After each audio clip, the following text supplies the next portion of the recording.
సమయంలో దేవుని యొక్క వాక్యంలోంచి శ్రేష్టమైన విషయాలు మనం తెలుసుకుందాం. మనం చేయగలిగింది చేయటం ద్వారా దేవుని కార్యాలు జరుగుతాయనే వాక్య సందేశం. ఈ రోజున మనం ఏం చేయగలమో అది తప్పకుండా ప్రతి ఒక్కరము చేయాలి.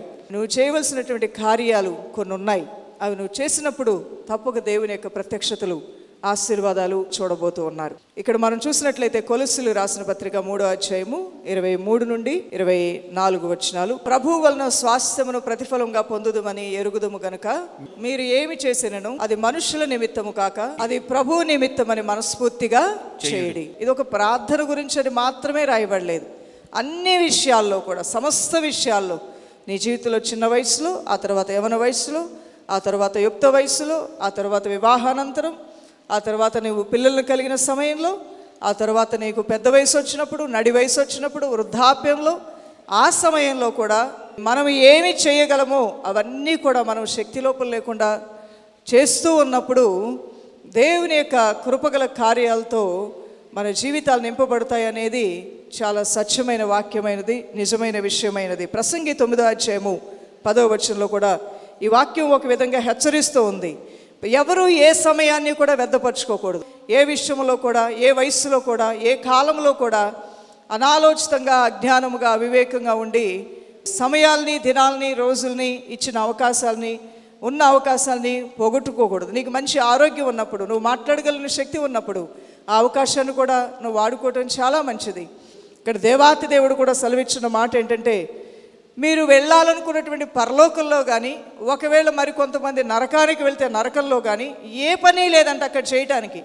మనుషులందరికీ పని ఎక్కడుందంటే భూమి మీదే మానవులందరికీ పని ఉంది. ఏ పని చేసినా సరే భూమి మీద ఉన్నప్పుడే మీరు ఏది చేయాలనే చేయగలరు. పని పని అని పనిని గురించి మీరు విసుగుపడొద్దు. ప్రార్థనలు అంటూ ప్రార్థనలు తలుచుకుంటూ విసుగుపడొద్దు. ప్రభు మనకిచ్చినటువంటి సమయాల్లో మనం చేయవలసినటువంటి కొన్ని కార్యాలు మనం నిర్లక్ష్యం చేసినా, అవివేకంతో, అజ్ఞానంతో వాటిని విడిచిపెట్టినా, తల్లిదండ్రులు చెప్పిన మాటని పెడచెవిని పెట్టినా, పెద్దలు చెప్పినటువంటి మాటను వినకపోయినా, అదేవిధంగా దేవుడు చెప్పినటువంటి వాక్యానికి అవిధేయులైన నష్టము, పర్యవసానం తప్పకుండా మనిషి పొందుకోవాల్సిందే. ఏ సమయంలో ఏ రీతిగా దేవుడు ఏర్పాటు చేశాడో ఆ సమయాల్ని మనం మేలైన రీతిగా వాడుకొని తీరాలనేది వాక్యం తెలియజేస్తుంది. ఇనుముని పాడు చేసేది ఇనుముకు పట్టే తుప్పే అనేది మనందరికీ తెలుసు. ఇనుముకు పట్టినటువంటి తుప్పే ఇనుముని పాడు చేస్తుంది, కరగదీస్తూ ఉంటుంది. కొన్ని రోజులైన తర్వాత తుప్పు పట్టిపోయినటువంటి ఆ ఇనుము ఎందుకు ఉపయోగపడినటువంటిగా, ఏ బిల్డింగులకి దాన్ని వాడుకోవటానికి అవకాశమే లేనట్లుగా ఉంటుంది. ఎవరు దాన్ని పాడు చేశారు? ఎవరి వలన ఇనుము పాడైపోయిందంటే దానికి పట్టిన తుప్పు వలనే ఇనుము అనేది పాడైపోతూ వస్తుంది. అదే రీతిగా మానవ హృదయాల్లో ఉన్నటువంటి ఆలోచనలు, విధానాలు, అభిప్రాయాలు, అలవాట్లు, మన జీవిత సరళిని మనం ఏ విధంగా మరల్చుకుంటున్నామో దాన్ని బట్టే పాడవ్వాలన్నా, లేదంటే మేలుతో జీవించాలన్నా, దేవుడు ఏర్పాటు చేసినటువంటి సమయాల్ని వాడుకోవాలన్నా, దుర్వినియోగపరచుకోవాలన్నా అది మన మీదే ఆధారపడి ఉంటుంది. అందువల్లనే ఇక్కడ ప్రసంగి అంటున్నాడు, ప్రసంగి గ్రంథం 9వ అధ్యాయము 10వ వచనంలో, చేయుటకు నీ చేతికి వచ్చిన ఏ పనైనను నీ శక్తి లోపం లేకుండా చేయము. నీవు పోవు పాతాళమునందు పని అయినను, ఉపాయమైనను, తెలివైనను, జ్ఞానమైనను లేదు. దైవజనమా, పని చేయాలన్నా భూమి మీద ఉన్నప్పుడే చేయాలి. ఒక మంచి ఉపాయము, ఒక మంచి ఆలోచన భూమి మీద ఉన్నప్పుడే మనకు అవసరం. తెలివితేటలు మనకు భూమి మీద ఉన్నప్పుడు అవసరం. జ్ఞానము కూడా భూమి మీద ఉన్నప్పుడే మనకు అవసరం. అందువలన సమయం ఉన్నప్పుడు నీ చేతికి వచ్చిన ఏ పనైనా శక్తి లోపం లేకుండా చేయమని దేవుని వాక్యం తెలియజేస్తుంది. అది చిన్న పన, పెద్ద పన, ఏ పనైనా సరే. ఇక్కడ మనం చూసినప్పుడు బేతనీలో కుష్ఠరోగిన సీమోని ఇంట భోజనముకు కూర్చొని ఉన్నప్పుడు ఒక స్త్రీ మిక్కిలి విలువగల అత్తరుబుడ్డు తీసుకొని ఆయన యొద్దకు వచ్చి ఆయన భోజనమునకు కూర్చుండగా దానిని ఆయన తల మీద పోసెను. ఆమెకి తెలిసిన పనేదో ఆమె చేసింది, ఆమెకు వచ్చిన పనేదో ఆమె చేసింది. దేవునికి ఆమె ఏమి ఇవ్వగలదో అది ఆమె ఇచ్చి సంతోషపడ్డది, దేవుణ్ణి సంతోషపరిచింది. ఏదో ఒకటి దేవుని కోసం చేయాలనే ఒక మంచి ఆశ. మొదటిగా పాపక్షమాపణ పొందుకుంది, పశ్చాత్తాపడ్డది, హృదయం దేవునికి ఇచ్చింది. ఆ తర్వాత క్రియల ద్వారా కూడా దేవుణ్ణి సంతోషపరచాలని ఒక తపన, ఆలోచన చేస్తూ ఉంది. నా ప్రేమని నా దేవునికి ఏ విధంగా వ్యక్తపరచాలి? హృదయం ఇచ్చాను, జీవితాన్ని మార్చుకున్నాను, బ్రతుకును మార్చుకున్నాను, అపవిత్రమైన జీవితాన్ని తొలగించుకొని పవిత్రమైన జీవితం జీవించడానికి నా హృదయాన్ని, నా జీవితాన్ని నా దేవునికి సమర్పించాను. ఇది మాత్రమే సరిపోదు, ఇది చాలా విలువైందే, అయితే నా క్రియల ద్వారా కూడా నా దేవుని కనపరచాలి. ఏమిచ్చి నా దేవుని రుణం నేను తీర్చుకోగలను, ఏ విధంగా ఆయన నేను సంతోషపరచగలను అని ఆలోచిస్తూ ఉన్నప్పుడు ఆమె ఇంటిలో ఆమెకు ఒక అత్తరుబుడ్డి కనిపించిందంట. ఆ అత్తరుబుడ్డిని చేతిలో పట్టుకొని పరిగెత్తుకుంటూ యేసే దగ్గరకు వచ్చింది. అది దేవుని హృదయానికి ఎంతో సంతోషం కలిగింది. మిగిలిన వారికి అది అసహ్యంగా అనిపించింది. ఎందుకు ఈవిడ ఈ విధంగా నష్టపరుచుకుంటుంది? ఎందుకు ఈవిడ దేవుని సంధికి ఇవన్నీ తీసుకురావడం అవసరమా? ఇది అమ్ముకుంటే బోళ్ళు డబ్బులు వస్తాయి కదా. అవివేకురాలు, అజ్ఞానురాలు, తెలివి లేని ఆవిడ. తెలివి గల్లోళ్ళు దాచుకుంటారు, తెలివి కలిగిన వాళ్ళు వారి సొంత అవసరాలకు వాడుకుంటారు, తెలియగలిగినటువంటి వారు సమకూర్చుకుంటారు. ఈమెంటి దేవునికి తీసుకొని వచ్చి ఇస్తుంది? దేవునికి ఇచ్చడం వల్ల ఏం ఉపయోగం? దేవునికి ప్రార్థన చేస్తే సరిపోదా? డబ్బు కూడా ఇవ్వాలా, ధనం కూడా ఇవ్వాలా, విలువైన వాటిని కూడా మనం కొనుక్కున్న వాటిని మనకి ఇష్టమైన వాటిని కూడా ఇవ్వాలా అనేటువంటి తలంపుతో మిగిలిన వారు ఉన్నప్పుడు ఈ స్త్రీ మాత్రం తనకి ఏది విలువైందో అది దేవుని పాదాల దగ్గర తీసుకొని రాగా అది సువాసనగా మారింది. దైవజనమా, ఒక స్త్రీ మిక్కిలి విలువ గల అత్తరుబుడ్డి తీసుకొని ఆయన యొద్దకు వచ్చి ఆయన భోజనమునకు కూర్చుండగా దానిని ఆయన తల మీద పోసెను. శిష్యులు చూచి కోపపడి, ఈ నష్టమెందుకు? దీనిని గొప్ప వెలకు అమ్మి పేదలకు ఇయ్యవచ్చునే అనిరి. యేసు ఆ సంగతి తెలుసుకొని, ఈ స్త్రీ నా విషయమై ఒక మంచి కార్యము చేసెను. ఎంత మంచి మాట! ఈమె నా ఎడల మంచి కార్యము చేసింది. ఆమె జోలికి ఎవరు వెళ్ళొద్దు, ఆమె నా ఎడల మంచి కార్యం చేసింది. ఈరోజు ప్రార్థన చేస్తూ దేవుని సన్నిధిలో ఎదుగుతున్నటువంటి ఆయన ప్రియ సంఘాన్ని ప్రభువు చూసినప్పుడు ఆయన అదే చెప్తాడు, వారి జోలికి వెళ్ళొద్దు, వారు మంచి బిడ్డలు, ఆత్మీయ బిడ్డలు, నన్ను ప్రేమించేవారు.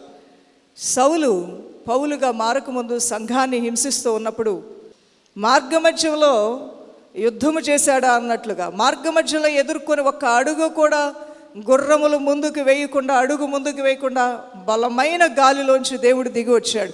కఠినుడు, మహా గొప్ప పరాక్రమ కలిగినటువంటి వాడు, గొప్ప అధికారం పొందుకొని వస్తున్నటువంటి ఆ వ్యక్తిని దేవుడు ఎదుర్కొన్నాడు.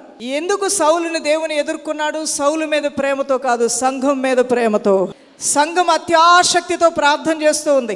అయ్యా, మరి సౌలు చాలా భయంకరుడు. ఇప్పటికే స్టెఫను చనిపోయినప్పుడు సాక్షిగా ఉన్నాడు. అలా అందరూ చంపబడాలి అనేటువంటి ఒక అత్యాశక్తితో సంఘాలని హింసించడానికి, బాధ పెట్టడానికి వస్తున్నాడు. మరి సంఘం వైపు దేవుడు చూసినప్పుడు సంఘము పసిబిడ్డ వలె ఉంది దేవుని సన్నిధిలో. పాల వంటి దేవుని వాక్యం చేత పోషింపబడుతూ ఉంది, దేవుని కటాక్షముతో నింపబడి ఉంది. ఒక పెళ్లి కుమార్తె వలె సమస్త విధములైన ఆత్మీయ అలంకారములతో నిండు హృదయంతో దేవాతి దేవుని ఘనపరుస్తూ ఉంది. తన సంఘాన్ని ముట్టడానికి వస్తున్నప్పుడు దేవుడు భరించలేకపోయాడు.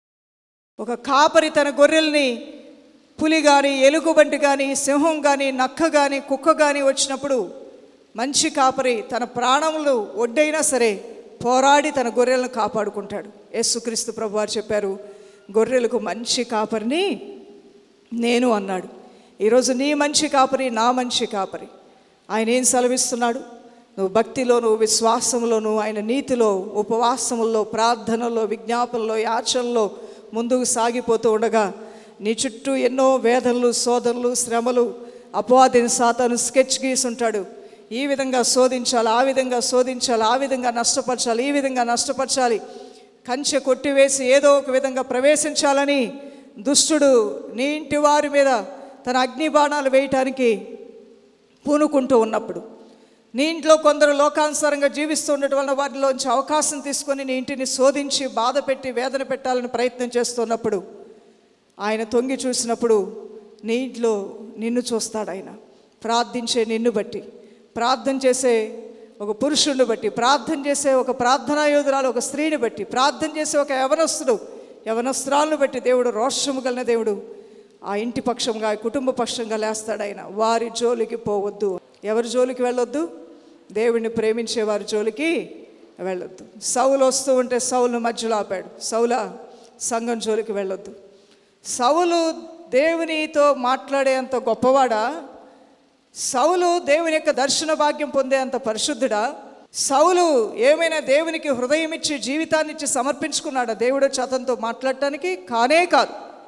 ఇక్కడ ఎవరిని బట్టి ఎవరితో దేవుడు మాట్లాడాడంటే తన సంఘము ప్రార్థన చేస్తూ ఉండగా, తన ప్రజలు దేవుని సన్నిధిలో మొరపెడుతూ ఉండగా వారి నిమిత్తమై ఆయన రాజులతో పోరాడాడు, రాణులతో పోరాడాడు, శత్రువులతో పోరాడాడు, వారి విరోధులతో పోరాడాడు. అలానే సౌలుతో కూడా దేవుడు పోరాడాడు. నా ప్రజలు ముట్టవద్దు, వారి జోలికి వెళ్ళవద్దు. ఇక్కడ ఒక స్త్రీ వచ్చి దేవుని యొక్క సన్నిధిలో ఆమె తన ప్రేమను వ్యక్తపరుస్తూ ఉన్నప్పుడు అనేకులు అనేక రకాలుగా అనుకున్నప్పటికీ ప్రభు సెలవించిన మాట, ఆమె జోలికి మీరు ఎవరు వెళ్ళొద్దు, ఆ విషయంలో మీరు జోక్యం చేసుకుంటే జాగ్రత్త. ఆమె నా కొరకు ఒక మంచి కార్యం చేసింది, ఆమె మంచి కార్యాన్ని గురించి మీరు విమర్శించినా, ఆమె చేసిన మంచి కార్యం గురించి మీరు హేళన చేసినా, ఆమె చేసిన మంచి కార్యాన్ని గురించి మీరు వేరే విధంగా సంభాషించినా దాని పర్యవసానం మీరు పొందుకుంటారు. కాబట్టి ఆమె జోలికి మీరు వెళ్ళొద్దు అని దేవాతి దేవుడు సెలవిచ్చాడు. ఆమె కలిగిన దానిలో దేవునికి ఏం చేయాలో అది చేసినప్పుడు దేవుని యొక్క ఆశీర్వాదాలు దీవెనలు ఆమె పొందుకున్నట్లుగా మనం చూస్తున్నాం. నువ్వు చేసే గొప్ప గొప్ప కార్యాలోంచి దీవెనలు వస్తాయని నువ్వు అనుకోవద్దు, కానీ నువ్వు చేసేటువంటి చిన్న చిన్న కార్యాల నుంచే గొప్ప దీవెనలు రాబోతూ ఉన్నాయి. ఒక స్త్రీ ఇచ్చింది 2 కాసులేనంట, కానీ ఆమె జీవనమంతా దేవునికి ఇచ్చేసింది. అది చూసినప్పుడు అందరికన్నా ఎక్కువ ఇచ్చింది ఆవిడ అంటున్నాడు ప్రభు అయిన దేవుడు. నీ లెక్క ఏంటి ప్రభా? మా లెక్క అయితే ఆమె కన్నా ముందు ఒక ఆయన ఒక 50,000 ఇచ్చాడు, ఆ తర్వాత వచ్చిన ఆవిడ 2 కాసులే ఇచ్చింది. నీ లెక్క ఏంటి ప్రభా? అందరికన్నా ఎక్కువ ఇచ్చింది అంటావు. అవును, అందరూ కూడా వారు కలిగిన దానిలోంచి కొంత మాత్రం ఇచ్చారు. ఆమె కలిగినంత జీవనం అంతా కూడా మంచి మనసుతో నా సేవకు సమర్పించింది. అందువల్ల అది నా దృష్టికి ఎంతో యోగ్యమైందని ప్రభువు దేవాతి దేవుడు సెలవిస్తున్నాడు. దైవజనమ మనలో ప్రతి ఒక్కరికి కూడా దేవుడు ఏదో ఒక తలాంత్ ఇచ్చాడు.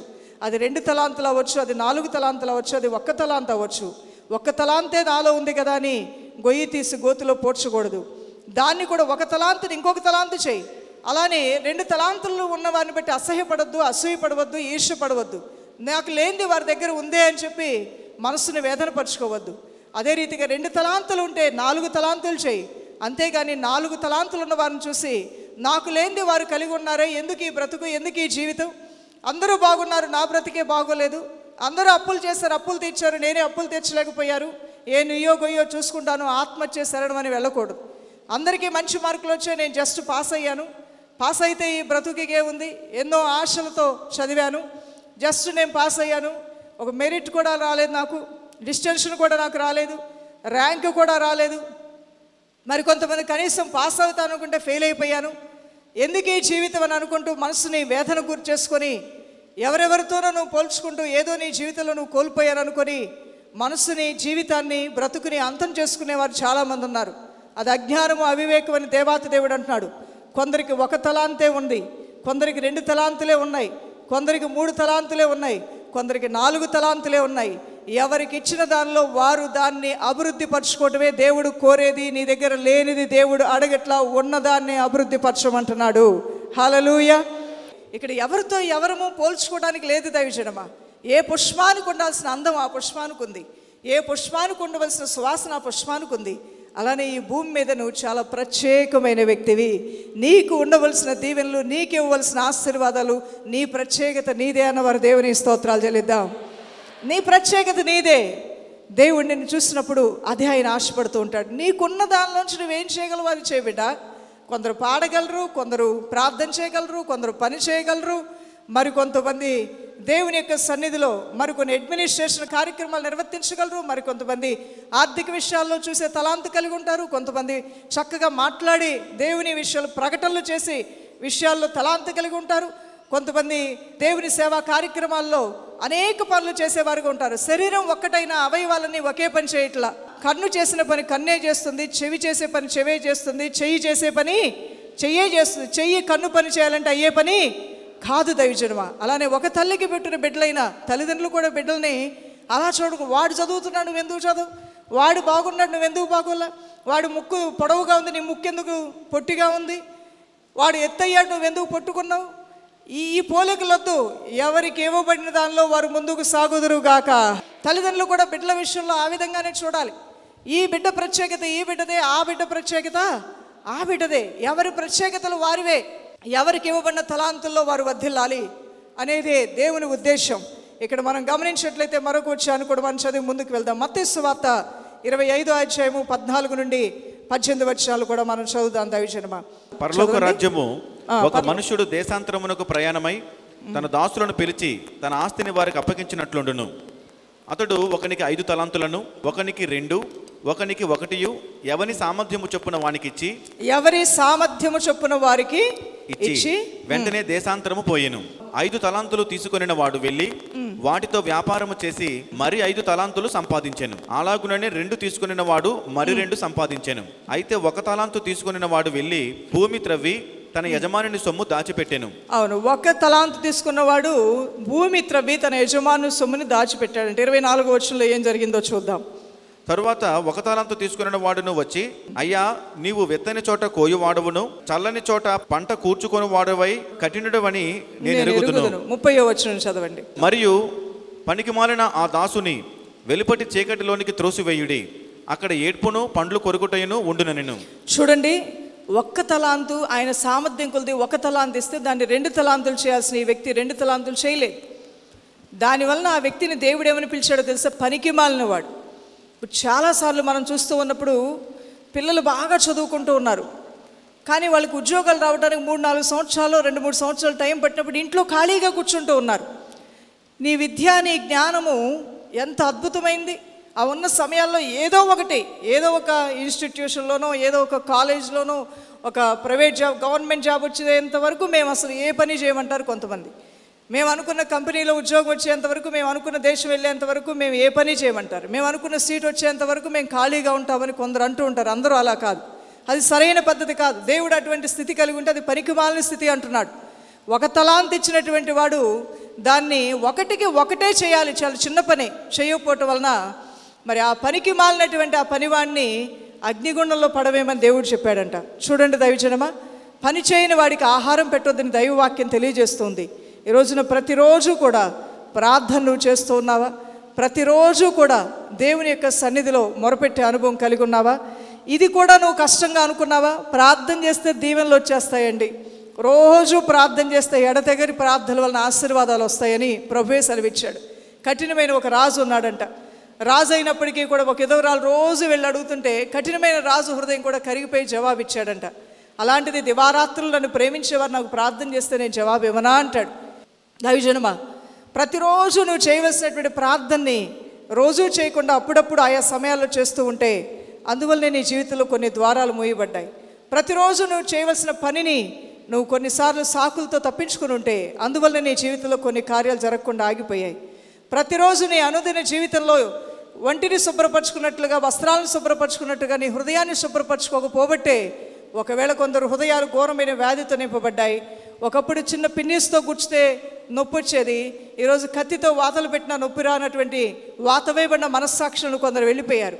ఒకప్పుడు చిన్న చిన్న విషయాలు చేస్తేనే పశ్చాత్తాపంతో కన్నీరు కాచి ప్రార్థన చేసే కొందరు ఈ రోజున పెద్ద పెద్దవి చేసినా సరే వాతవేయబడిన మనస్సాక్షులకు వెళ్ళటం వలన ఏ నొప్పి రావట్లేదు. అది చాలా ప్రమాదకరమైన స్థితి అని వాక్యం తెలియజేస్తూ ఉంది. ఎవరికి కలిగినటువంటి ప్రత్యక్షతలో, ఎవరికి ఇచ్చిన తలాంతుల్లో, ఎవరికి ఇవ్వబడిన సమయాల్లో, ఎవరికి దేవుడిచ్చిన వారి కుటుంబాల్లో వర్ధిల్లాలి. అచ్చం ఆడపిల్లలు ఉన్నారని చింతతో కూర్చోకూడదు.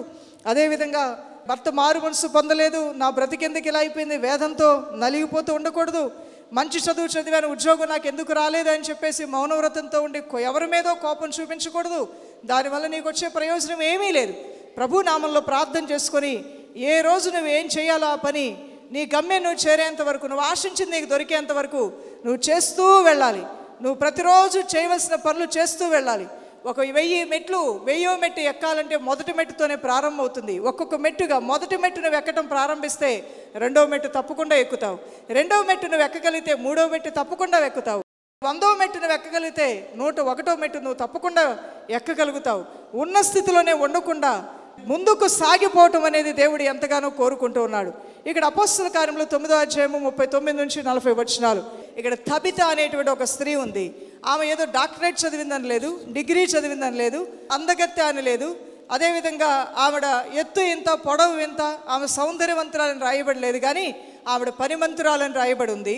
ఆమెకి ఆ పనితనంలో కూడా ఇంజనీరింగ్ చేసే పని కాదు, మెకానికల్ ఇంజనీర్ చేసే పని కాదు, ఆమె కుట్టుతూ ఉందంట. ఈరోజు మీకు ఏమైనా ఉద్యోగం ఉందా అని చెప్తే మిషన్ కుట్టుకుంటానండి అంటే చాలామంది ఆశ్చర్యపోతారు. మిషన్ కుట్టుకోవడం కూడా ఉద్యోగం అంటే నిజమే, అది వారికి ఇవ్వబడిన తలాంతు. ప్రతి ఒక్కరికి కూడా ఏదో మనకి గొప్ప గొప్ప వాటిలోంచి దీవెనలు వస్తాయని అనుకోవద్దు. మనకు కలిగినటువంటి ఏది ఉందో దాన్ని మనం వాడుకోవటం ప్రారంభించినప్పుడు దీవెనలు రావటం ప్రారంభిస్తాయి. ఇక్కడ తబిత అనే స్త్రీ, ఆమెకున్నటువంటి పనితనం ఏంటి? ఆమెకు వంట చేయటం అనే ఆ నైపుణ్యత కన్నా కూడా, పాటలు పాడే నైపుణ్యత కన్నా కూడా ఆమెకున్న నైపుణ్యత ఏంటంటే చక్కగా అల్లికలతో కుట్లు కుట్టగలదు. ఆ కుట్టినవి కూడా విధవరాండ్రకి, బీదలకి, దీనులకి అతి తక్కువ రేటుకి అమ్ముతుంది. అలానే కొంతమందికి ఉచితంగా ఇస్తుంది. ఆమె అంత జాలి, దయ, కనికరం కలిగి మరి సేవా పరిచయంలో మంచి పాత్రను ఆవిడ వహిస్తూ ఉంది. అటువంటి స్త్రీని గురించి ఇక్కడ రాయబడి ఉంటుంది. అపోస్తల కార్యములు 9వ అధ్యాయం 39 నుండి 40వ వచనంలో చూసినప్పుడు ఒకరోజు ఆమె కాయలో పడి చనిపోయిందంట. హఠాత్తుగా మరణం ఆమెకు వచ్చింది. ఆ హఠాత్తు మరణం వచ్చినప్పుడు అందరూ ఏడుస్తూ ఉన్నారు.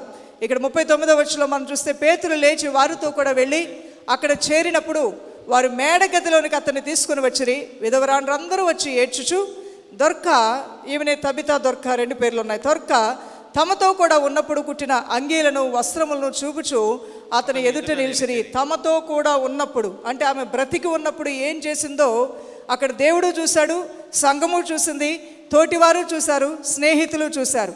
ఆమె బ్రతికి ఉన్నప్పుడు ఆమె చేసినవన్నీ కూడా చూపిస్తూ ఉన్నారంట. అవును, మనం బ్రతికి ఉన్నప్పుడే మనం ఏం చేయాలన్నా చేయగలం. చనిపోయిన తర్వాత భూ సంబంధమైన వాటితో మనకి సంబంధం లేదు. మనం చనిపోయినప్పుడు మనతో పాటు వచ్చేది మన సత్క్రియలు మన ముందు వెనుక నడుస్తూ ఉంటాయి, మన తరపున సాక్ష్యం చెప్పడానికి.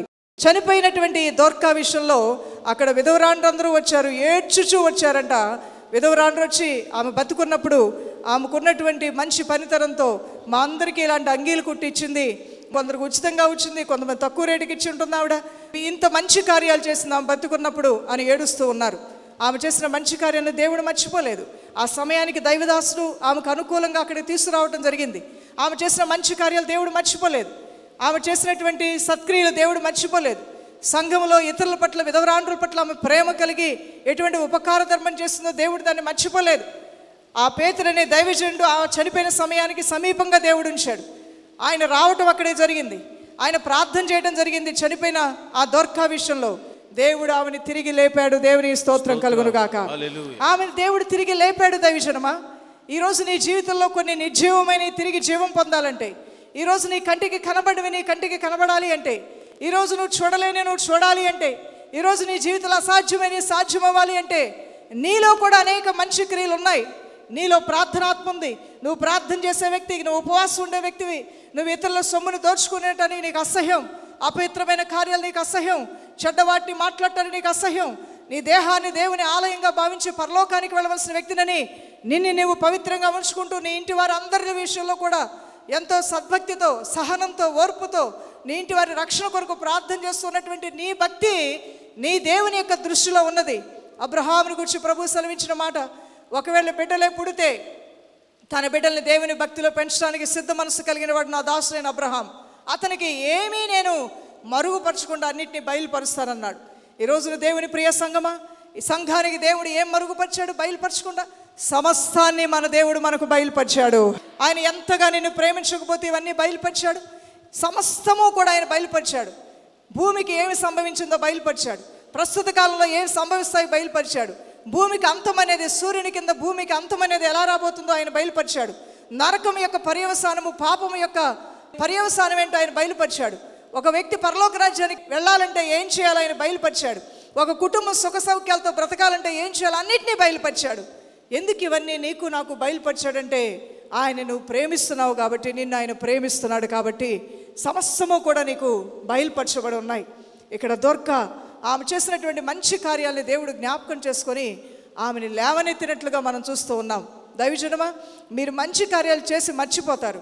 మీరు దేవుని రాజ్యంలో కొన్ని శ్రేష్టమైన కానుకలు విత్తి మీరు మర్చిపోతారు. మీరు గుండె పగిలే ప్రార్థనలు చేసి మీరు మర్చిపోతారు. అనేక సమయాల్లో, ఆయా సమయాల్లో మీ తింటున్న అన్నం ఇతరులకు పెట్టారేమో, మీకున్న ఒక వస్త్రాన్ని తీసి ఇంకొకరికి ఇచ్చారేమో, అలానే అనేకులు మిమ్మల్ని ద్వేషించిన, దూషించిన మనసారా వారిని క్షమించేశారేమో. ఇవన్నీ కూడా మీరు మర్చిపోయారేమో కానీ మీ దేవుడు మర్చిపోలేదు. ఆయన మిమ్మల్ని మర్చిపోలేదమ్మా. ఆయన అరచేతుల్లో మిమ్మల్ని చెక్కుకొని ఉన్నాడు. అనేక మంది యవనస్తులు వెళ్తున్న చెడ్డ మార్గంలోకి వెళ్లకుండా యవన కుమారుడు, కుమార్తె తన జీవితాన్ని దేవుని సమర్పించుకొని భయముతో, భక్తితో యోసేపు వలె బ్రతుకుతున్నావేమో. యోసేపుని దేవుడు మర్చిపోయినప్పుడు నిన్నెలా మర్చిపోతాడు? యోసేపు జీవితాన్ని ఉన్నతంగా దీవించినప్పుడు నిన్నెందుకు నీ దేవుడు దీవించడు? తబితా యొక్క సత్క్రియల్ని చూసి బతుకున్నప్పుడు ఆమె చేసిన కార్యాలని జ్ఞాపకం చేసుకున్న దేవుడు, ఆ స్త్రీ ఆమె బ్రతుకున్నప్పుడు ఆ సువాసన వెజల్లే అత్తరిని యేసు పాదాల మీద ప్రోక్షించినప్పుడు జ్ఞాపకం చేసుకున్న దేవుడు, ఆ కుష్ఠరోగి అయిన సీమోనీయులైనప్పటికీ అతడు అపవిత్రుడు లోకానికి, కానీ దేవుణ్ణి ఆహ్వానించినప్పుడు అది పవిత్రపరచబడ్డది. ఆహ్వానించినప్పుడు అతని ఇంటికి వెళ్ళిన దేవుడు ఈరోజు నీ ఇంటికి రాడా, నీ హృదయంలోనికి రాడా, నీ కుటుంబంలో ఆయన కార్యములు జరిగించడా? నిశ్చయముగా జరిగించి తీరుతాడు. హల్లెలూయా. శక్తి లోపం లేకుండా మీరు చేయించిన ప్రతి పనిలో 100 ప్రతిఫలం మీరు అనుభవించుదురుగాక. అది భక్తి విశ్వాసమైన, అది కష్టార్జితమైన, అది మీ ప్రయత్నములైనా, అది మీ పనుల యొక్క ప్రయాసశ్రమైన నిశ్చయముగా మీరు అభివృద్ధిలోనికి వచ్చుదురుగాక. ఆమేన్.